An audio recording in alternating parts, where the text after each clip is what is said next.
What's up, everybody? Welcome back to Pens and Tea. My name is Carrie, and today we're going to be talking about an interesting pen. It is, as you can tell by the title, a double-ended pen. I have never, ever used a double-ended pen before. They've always intrigued me, but I have just never bit the bullet and done it. Mostly because I could never find one that was a decent price, and most people don't really make them. But this I bought from Pen BBS, which is located out of Shanghai.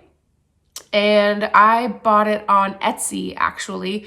And I'm 99.9% sure that I paid about $37 Canadian, so about $28 American, roughly, for it.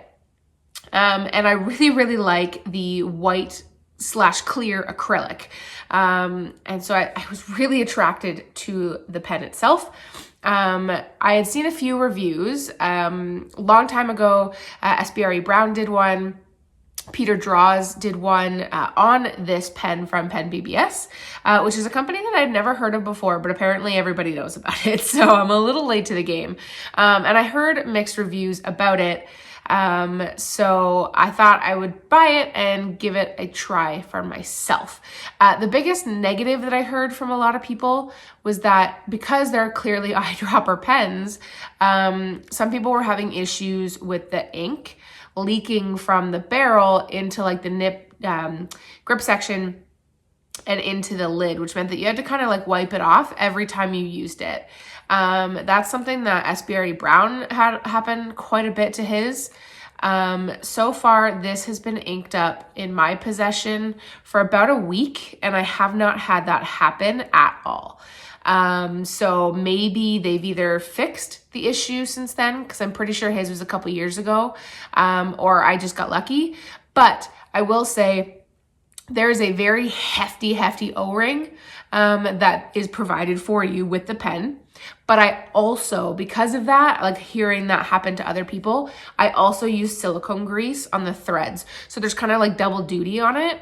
And I have zero issues. And as you'll see in the close-up, there's not even a single drop of ink that has made its way down the threads, which I have had on other pens that I've eyedropper converted, with silicone grease and O-rings and nothing. So I'm pretty comfortable with this pen. Now that said, again, I haven't taken this like out in the wild with me. This is pretty much a desk pen. I have a little holder that it just kind of sits in and looks cool. I really like the look of it. I love the hour-shaped glass looking thing. Of the two different color inks. I really like the way that it feels. It's just straight up acrylic. There's nothing fancy to it. I like the weight of it. It's a pretty large pen, and each cavity holds about 1 milliliter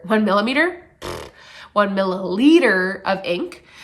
So you get 2 milliliters of ink with this pen. You can make it the same color. You could make it the different colors. You could put whatever you want in here. So I really like that. It does help to add a bit of weight. And because it's so long and you have another nib section over here, it does feel really good in my hand. It's a really nice weight. The grip section is pretty large. So it definitely, sits my whole grip, which is good. But even if you put your thumb up towards here, the threads are really shallow, and they're really well polished, so they're not sharp or anything like that. In fact, you probably won't even feel them because of the step up that you have when it comes to the body. And that's the same clearly on both sides of the pen itself, so no issues there. On, again, both sides, you have a steel nib. Both of them say that they're fine nibs. They do write slightly, and I mean slightly different. But I mean, that's the same for pretty much any nib ever. They're like just a fraction apart from each other.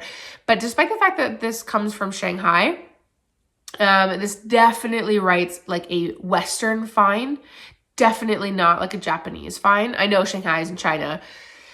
Don't school me on that. I'm aware of this. But it definitely writes more like a Western fine. It writes pretty darn well too. It's pretty darn smooth, as you'll see. No real issues one way or the other. The only thing that I don't like about it, I suppose, is that it does make me a little bit nervous if I wanted to like put it in a pocket or something like that. And it is pretty long. You know, it's almost the entire length of my hand. So it wouldn't fit in your pocket or anything like that. You'd have to put it in a bag. But I mean, that's about it. I really like it, actually.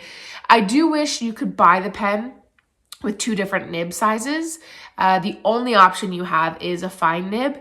But that said, you could swap it out. I'm pretty sure it says nowhere in the description of the pen, but I'm pretty sure this is just a standard number 6 size nib. I will eventually pull it out and try and figure that out in probably a second thoughts video, maybe like, you know, a few months from now. But so far 1 week in, I've been using it almost every day, and I really like it. I do like that there's slightly different designs on both nibs that, you know, makes it a little bit different. The nibs just say pen BBS since 2005. It says F on it for the fine nib, and then I can't quite read. Oh, China it says. And then on the other side, it says pen BBS 2005, Shanghai, China. So definitely check them out. Like I said, I purchased these off of Etsy, but they have tons of different materials. Well, no, it's all acrylic, but different designs, I should say. Tons of different designs that you can choose from. I really like this. Some are a little more expensive than others, just I guess depending on like the way that they can, like that person who makes them can get the acrylics. I don't know. Some of the prices, again, being on Etsy, does sometimes go up, sometimes go down, but they do have sales every once in a while on their page, which you can get for like free shipping, or, you know, like certain percentage off the pen itself. If you buy 2 pens, then you get extra or something like that. So definitely check it out. I really like it.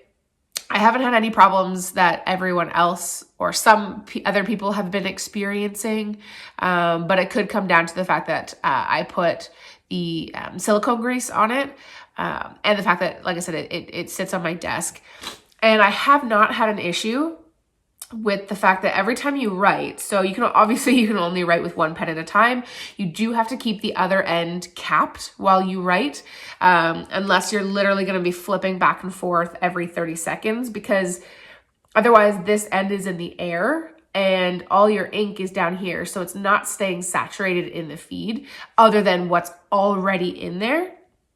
So unless you're going to be flipping back, like, you know, every 30 seconds, you do have to keep the one end capped. But despite the fact that, you know, it is in the air, you know, you could write for like 20, 30 minutes, whatever you wanted, and then flip it over and then start writing with that side. And other than like, you know, you'll see it in my writing sample when I do the cross stroke to write the letter T. Sometimes it'll be like maybe half of that cross stroke won't be there, but it really doesn't have any issues. So that's really cool. And to get essentially 2-in-1 pens for like 30 something bucks Canadian, not too shabby. And the shipping time didn't take too long. Once it shipped, it took about a week and a half, maybe closer to 2 weeks, but that's because I got stuck in frickin' customs, Canada. But it didn't really take that long to get here, which I appreciate. So, enough blabbing. Let's get into the writing sample.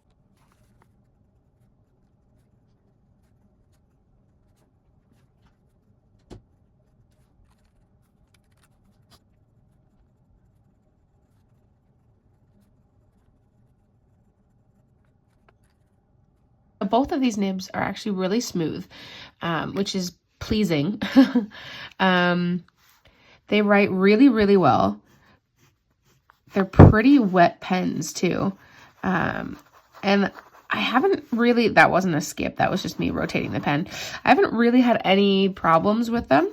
If I write super duper duper duper duper duper fast, then every once in a while, if I'm not a little bit consistent with my pressure, I'll have something like that.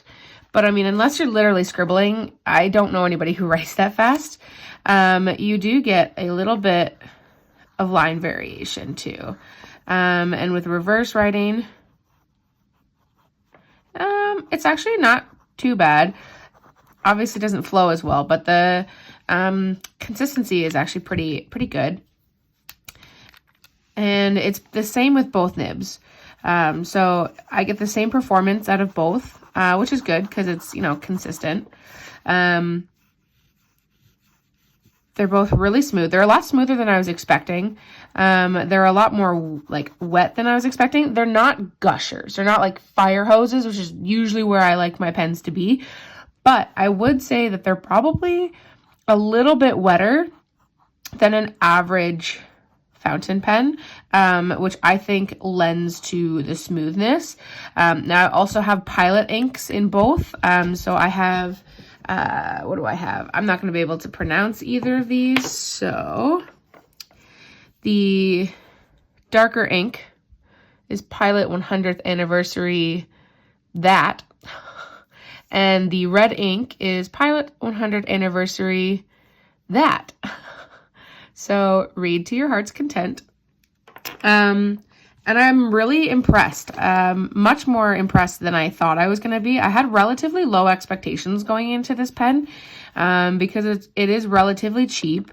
And I've heard mixed reviews about it. But it's really, really nice. And I actually like it a lot.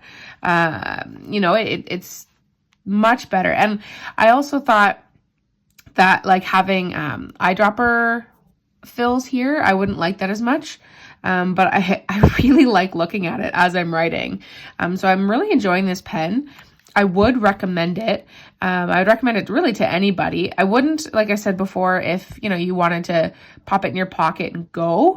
But for people who generally leave a pen or so just hanging out on your desk, that I think is where this pen shines. So do I recommend it? Yes, I do. So guys, thank you for watching. I appreciate it. If you liked the video, hit that like button. If you really liked it but haven't yet done so, hit that subscribe. New videos come out every Monday and Friday, and the occasional Q&A on a Tuesday or Thursday. Guys, thank you for watching. I really, really appreciate it. And as always, I'll see you next time. Bye.